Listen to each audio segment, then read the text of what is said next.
gospel, to be honest. I just feel like 30 years of prayers has finally been answered. And these are prayers that people didn't see me pray about. I didn't pray it in the open. I was in my hotel room, or my wife and my children know, you know, I was married.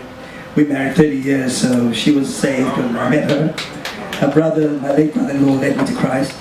And from that time, I was doing all the R&B stuff on Jive and opening for Whitney and Eric Clapton, but every night, as crazy as things were, I would always come before God with this desire to do His will, you know.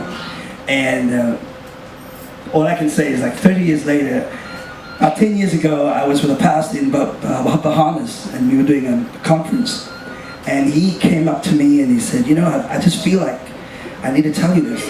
You're going to write a gospel record. You're going to write a gospel album, and I'm just going to encourage you, you know.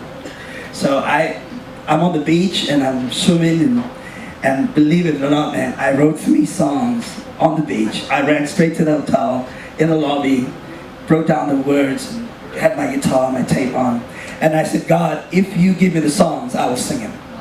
And the song just began to pour out.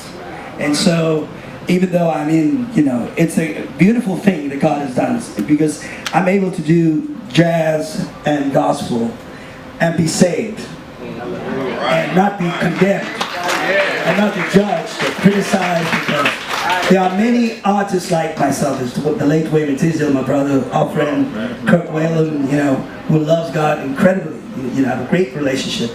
And so we sort of, to me, it's like, it's just something when you're singing gospel, for me personally, that just, it breaks every yoke, you know. I mean, it just does something for me personally. So that's where I'm at.